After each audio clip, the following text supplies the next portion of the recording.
नमस्कार मित्रांनो, मी रुपेश 45 मराठी चॅनलवरती आपल्या सर्व प्रिय दर्शकांचे स्वागत आहे. तर आज आपण बघणार आहोत घरोघरी मातीच्या चुली या मालिकेची लेटेस्ट रिव्ह्यू अपडेट काय आहे. आता आपण बघणार आहोत की जानकीला तिच्या आईला शोधण्यात यश मिळते का? कारण लताबाईंनी तिकडे किडनॅप असलेल्या ठिकाणाहून आपली फुटलेली बांगडी त्या बॉक्समध्ये जानकीसाठी इशारा म्हणून पाठवली होती. आता ती बांगडी जानकीपर्यंत पोहोचते का हे सुद्धा पाहण्यासारखं असणार आहे.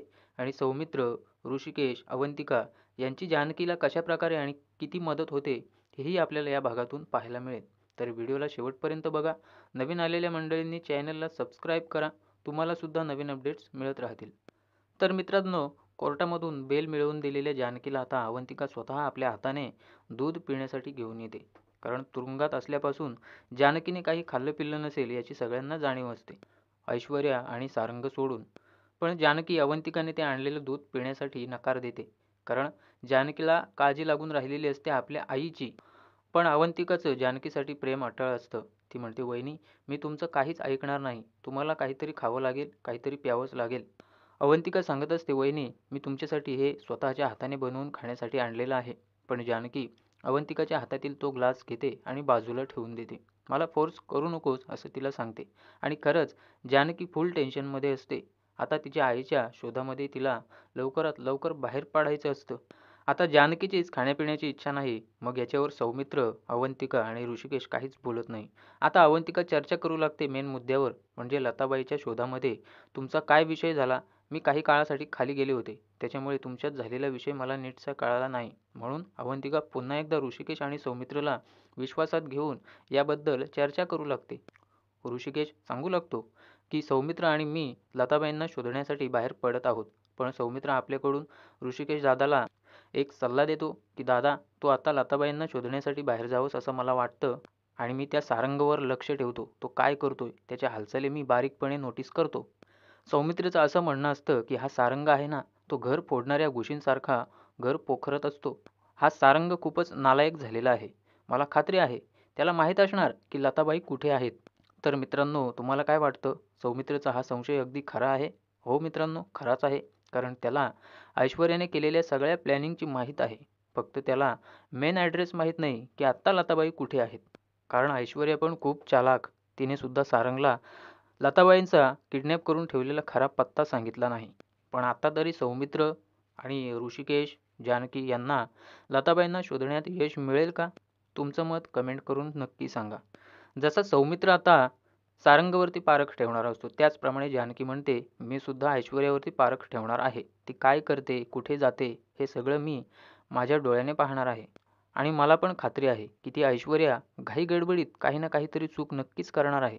अवंतिका जानकीचा हात हातात घेऊन म्हणते, हो वहिनी, मी सुद्धा तुमच्या सोबतच आहे.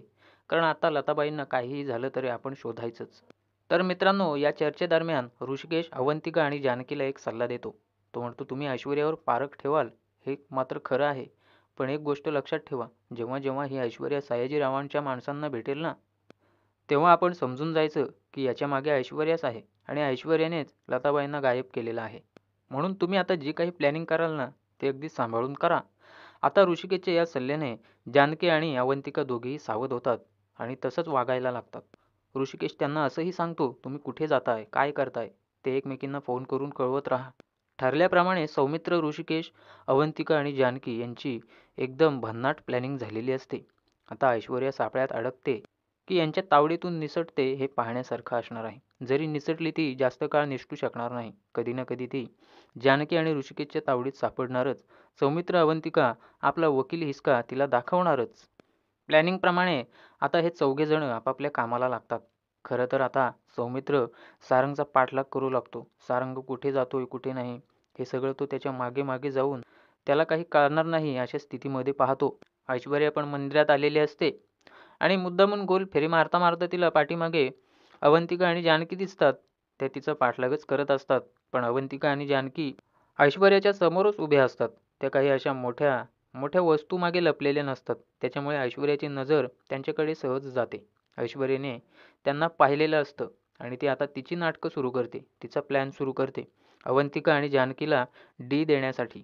देवीला हात जोडले असतानाच ऐश्वर्या म्हणू लागते, जाऊबाई बाहेर या. तुम्ही लोक माझा पाठलाग करत आहात मला माहीत आहे. अवंतिका आणि जानकी आता ऐश्वर्याच्या पुढे येतात.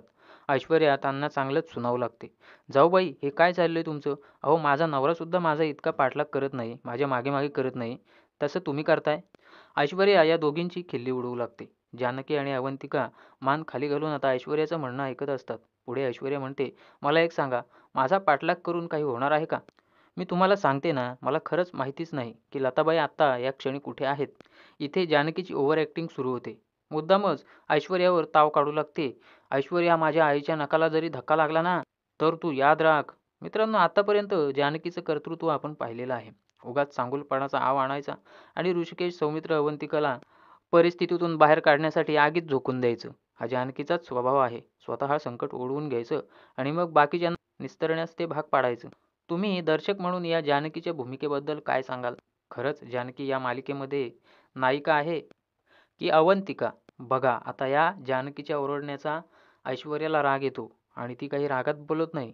ती जानकीला राग येईल अशा स्थितीत तिच्या चेहऱ्यावर हास्य आणून म्हणते, अहो जाऊबाई, शांत व्हा, हळू बोला. आत्ताच तर तुम्ही बऱ्या झालात, जेलमधून बाहेर आलात. आता आणखीन त्रास करून घेऊ नका. मी तर देवळामध्ये तुझ्यासाठीच आले होते जानकी. तुझी तुरुंगातून लवकरात लवकर सुटका व्हावी यासाठी देवीकडे प्रार्थना केली. देवीला सांगितलं की जानकीची आई तिला लवकर सापडू दे. मागणं मागितलं मी देवी आईकडे तुझ्यासाठी. इकडे सारंगचा सुद्धा सौमित्रने अगदी ठाम आणि हुबेहूब पाठलाग केलेला असतो, जसा अवंतिका आणि जानकीने ऐश्वर्याचा. सारंग त्याच्या मित्राबरोबर चहा पिण्यासाठी टपरीवर आलेला असतो.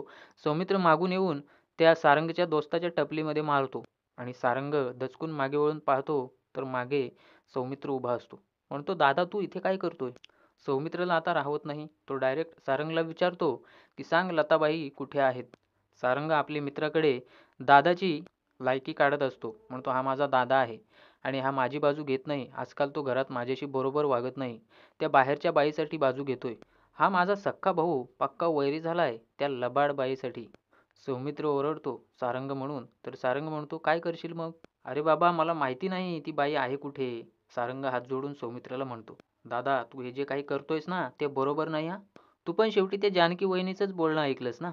सारंग आता चहावाल्याला म्हणतो, आता नको मला चहा. आणि सौमित्रकडे वळून पाहतो. त्यालाही सांगतो, मी आता घरी चाललेलो आहे. येतोस का माझ्या मागे मागे? पुढे सारंग त्याच्या दोस्ताला म्हणतो, तू चल ना, तू काय इथेच थांबतो का?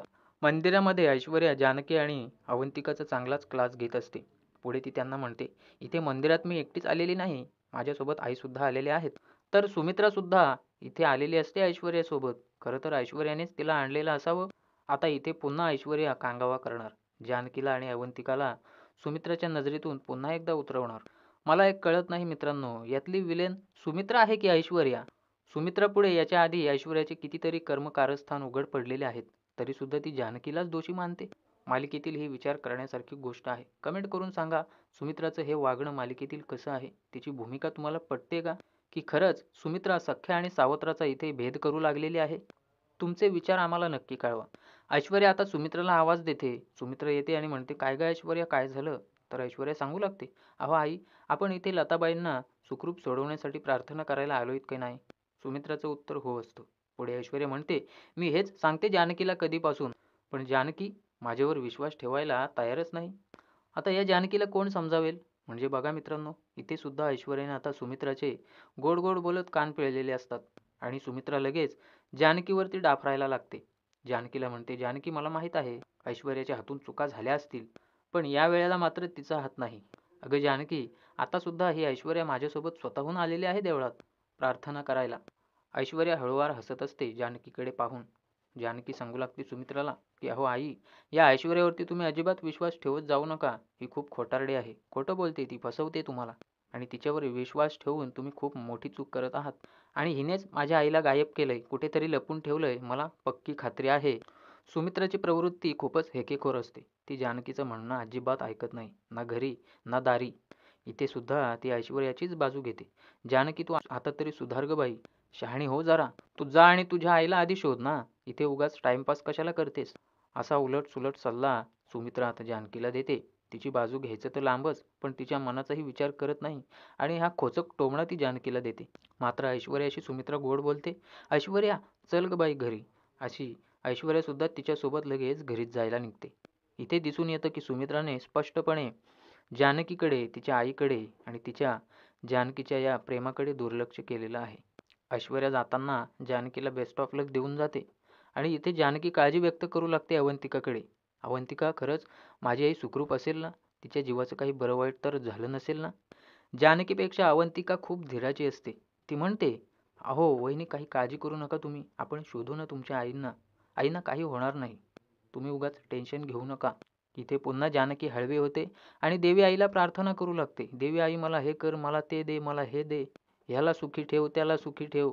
तसं पाहायला गेलं तर देवी आई जानकीला सगळं काही देत असते, पण जानकी स्वतःच्या हाताने त्या सगळ्यावर माती फेरते, अति चांगुलपणा दाखवून.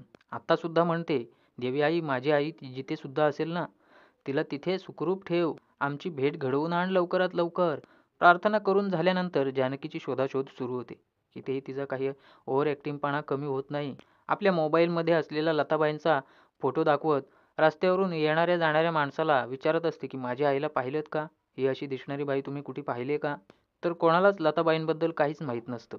आता स्वतःशीच बोलत जानकी म्हणते, आई कुठे आहेस ग तू? इतक्या वर्षानंतर आपली भेट झाली. मला भेटलीस तू. आणि अशी कशी गायब झालीस तू अचानक आता? आत्ता कुठे शोधायचं तुला मी?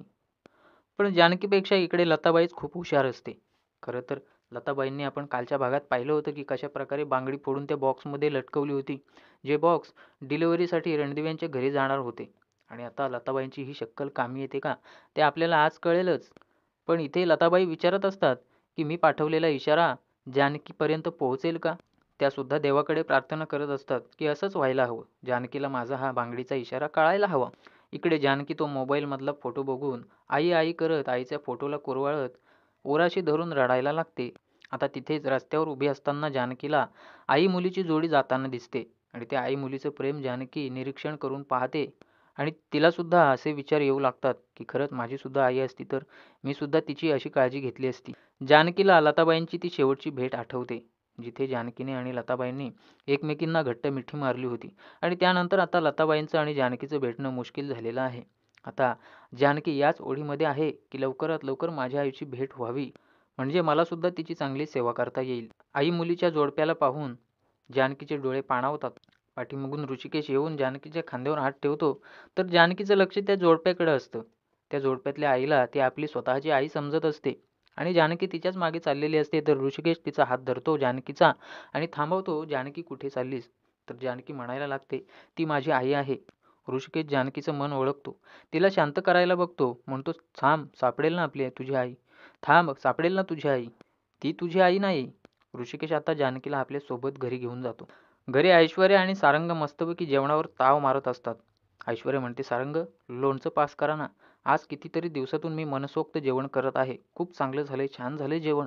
ऐश्वर्या आपल्याला आवडते ते सगळं काही खात असते. सारंग सुद्धा तिच्या जोडीला जेवणावर चांगलाच ताव मारत असतो. बाजूला नाना बसलेले असतात. ते मात्र नाराज असतात. सुमित्रा सुद्धा समोर असते. दोघांच्या चेहऱ्यावर नाराजी असते. घरात चाललंय काय? आणि हे ऐश्वर्या सारंगचं असं गपागप खाणं, हे नानांना अजिबात आवडत नाही.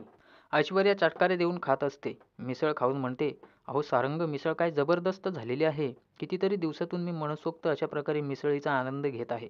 सारंग पण तसंच एक एक पदार्थ खाऊन मस्तपैकी चटकारे देत असतो. पुढे ऐश्वर्या म्हणते, अहो सारंग, गुलाबला मी खीर बनवायला सांगितली होती. त्याने बनवली आहे ना खीर? सारंग म्हणतो, हो, म्हणजे काय? बनवली आहे त्याने खीर. सारंग लगेच खिरीचं भांडं पुढे करतो आणि म्हणतो, हे बघा खीर. ऐश्वर्या म्हणते, नाही, मला नको, आधी आईंना द्या बघू.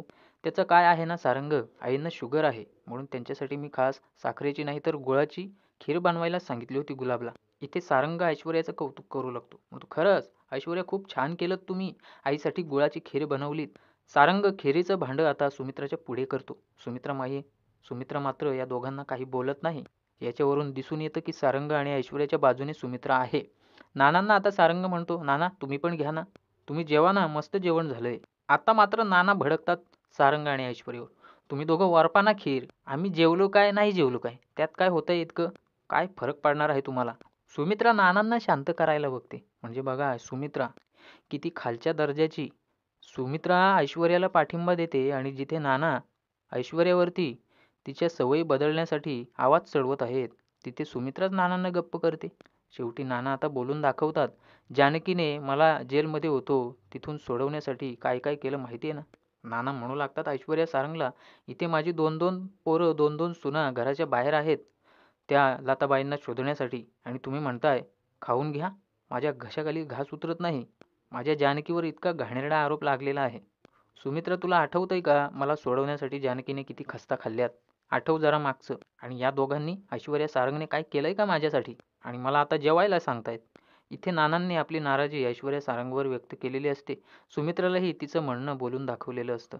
कारण नानांच्या लक्षात आलेलं असतं की सुमित्रा जानकीचा आता द्वेष करायला लागली. पुढे सारंग म्हणतो सुमित्राला की आई तू तरी जेव ना. तर सुमित्रा आता नानांच्या बाजूने उभी राहते.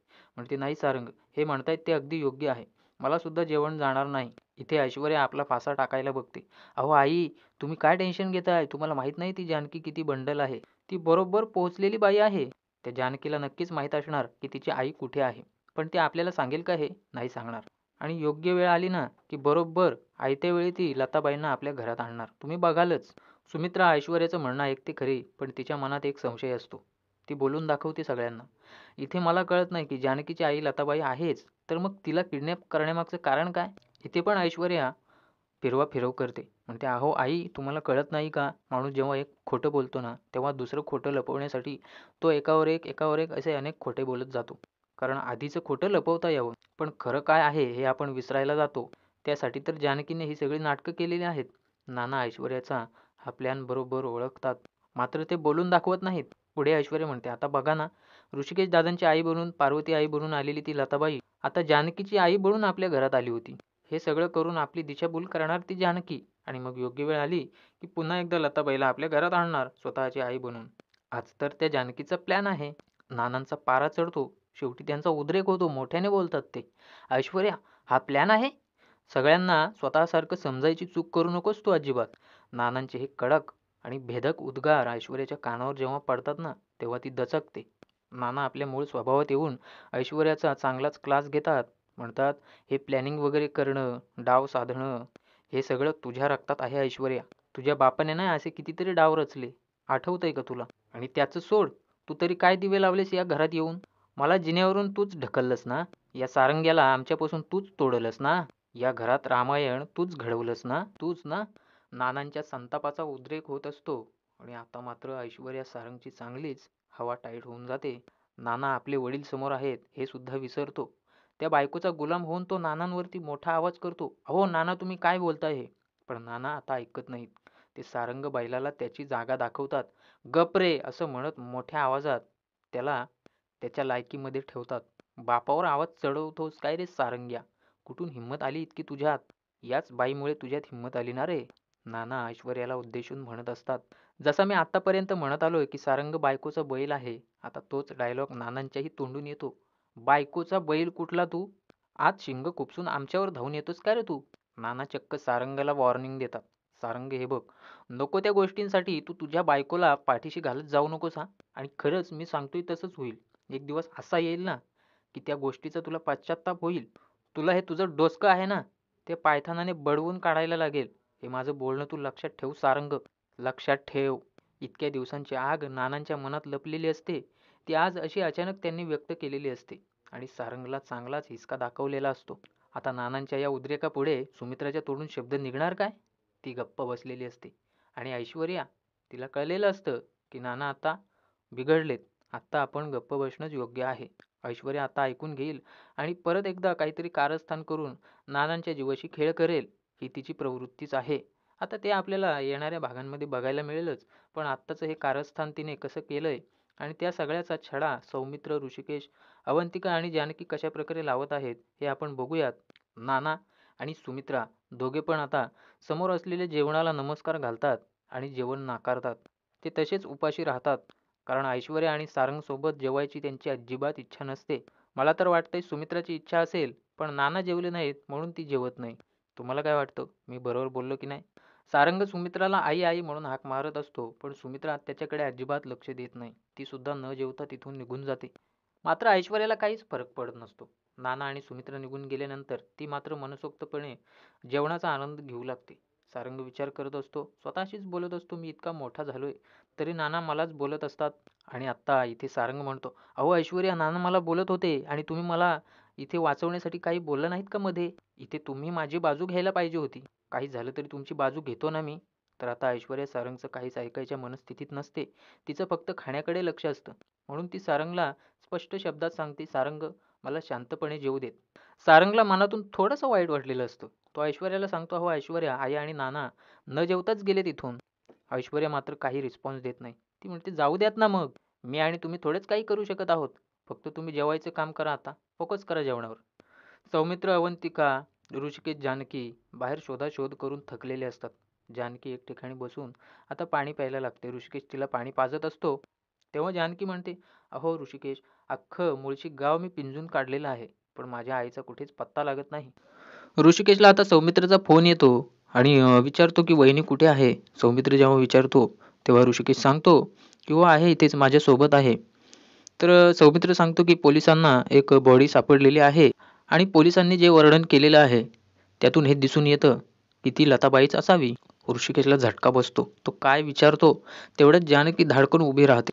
सौमित्र ऋषिकेशला सावध करतो की दादा, इकडे येण्याआधी वहिनीला आयडिया देऊन ठेव. ऋषिकेश खूप हुशार असतो. तो आता जानकीला काही सांगत नाही. तो सौमित्रला म्हणतो, "हो, तू काही काळजी करू नको. मी येतो तिथे आत्ताच." जानकी जेव्हा विचारते ऋषिकेशला काय झालं, तर ऋषिकेश विषय टाळतो. तो खरं काही सांगत नाही, बॉडी वगैरे सापडले पोलिसांना की काय. तो म्हणतो, "काही नाही जानकी, चौकशी जरा चालू आहे. तिकडे मी जाऊन येतो. कोणीतरी लताबाईला तिकडे पाहिलंय असं वाटतंय मला. मी जाऊन येतो जानकी तिकडे लगेच."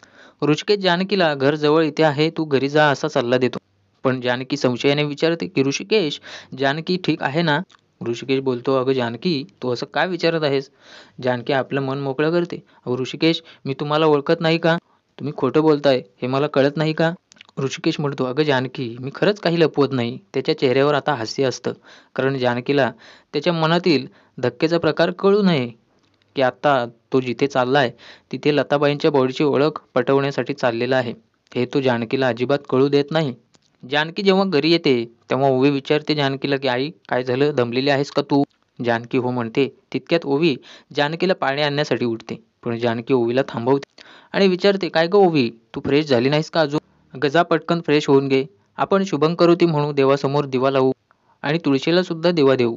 आता ऐश्वर्या येते जानकीजवळ. ती म्हणू लागते की "देवाला किती दिवा लाव तू किंवा शुभंकरोती म्हण, पण खरंच मला वाटत नाही की तुझी आई सापडेल."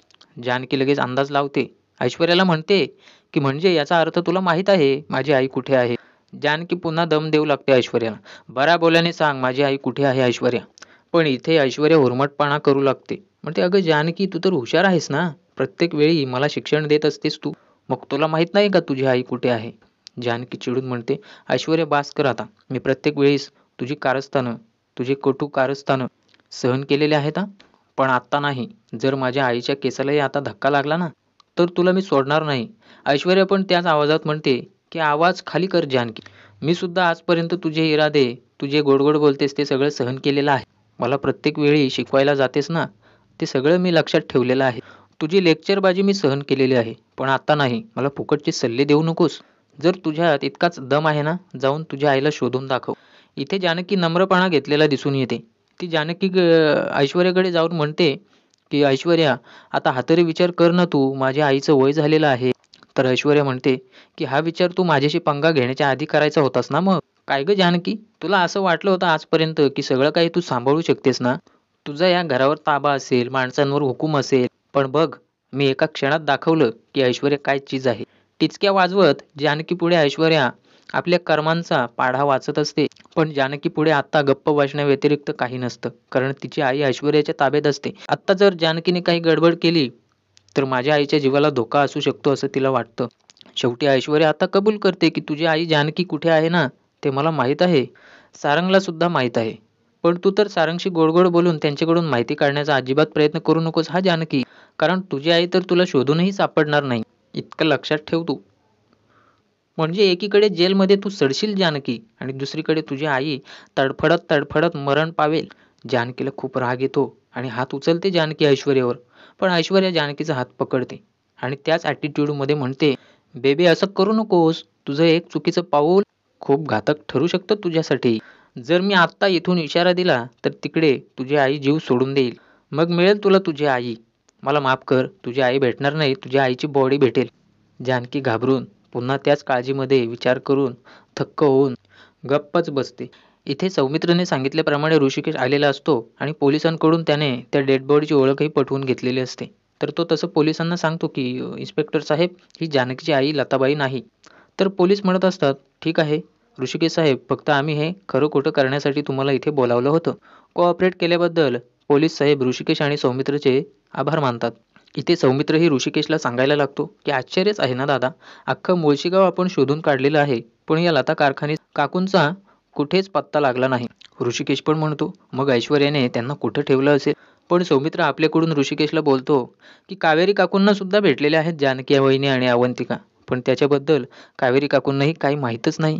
ऋषिकेश खूप हुशार असतो. तो सौमित्रला म्हणतो, ती ऐश्वर्या इतकी मूर्ख नाही सौमित्र, की स्वतःच्या घरातच ठेवेल ती लताबाईंना. सौमित्र म्हणतो, दादा आत्ता तरी या क्षणी मला काहीच सुचत नाही. ऋषिकेश सौमित्राला सोबत घरी येण्याचा सल्ला देतो. थोडा शांत होऊन आपण पुन्हा विचार करू आणि कामाला लागू, असं तो सांगतो. घरी पुन्हा एकदा जानकीची देवाची भक्ती करण्याची इच्छा होते. परत एकदा देवाजवळ जाऊन पुन्हा तिचं ते गारण, माझ्या आईला सापडू दे देवा, माझ्या आईला लवकरात लवकर मला भेटू दे. तर खरंच तिचं साकडं देवाने ऐकलेलं असतं. आता बाहेरून काही माणसं येतात बॉक्स घेऊन आणि ती माणसं सांगतात की ऋषिकेश दादांनी गोडाऊनमधून खत मागून घेतले होते. हे त्याचेच बॉक्स आहेत, कुठे ठेवू असं ते जानकीला विचारतात. तर जानकी सध्यापुरते ते खोके दरवाजातच ठेवायला सांगते आणि गुलाब आल्यानंतर त्या खोक्यांचं काय करायचं, कुठे ठेवायचं ते पाहते, म्हणून त्या माणसांना ती तसं सांगून टाकते. ती माणसं सामान ठेवून निघून जातात. जानकी म्हणते, मी सांगते ऋषिकेशने की तुमचं सामान पोहोचलेलं आहे इथे. जानकीची नजर त्या खोक्यांकडे जाते, माल व्यवस्थित ठेवलेला आहे की नाही. तर तेवढ्यात तिला बांगडीचा तुकडा दिसतो. त्या खोक्यालाही थोडंसं रक्त लागलेलं असतं आणि इथे देवाने जानकीचं म्हणणं ऐकलेलं असतं. देवाचा इशारा, लताबाईंचा इशारा, ती फुटलेली बांगडी आता जानकीपर्यंत पोहोचलेली असते. जानकी हुशार असते तशी खूप, पण तिचा साधा भोळा आणि चांगुलपणाचा स्वभाव तिला नेहमी अडचणीत टाकत असतो. आता या बांगडीच्या तुकड्यावरून बघा ती कसा अंदाज लावते की ही तर माझ्या आईची बांगडी आहे, इथे कशी काय आली.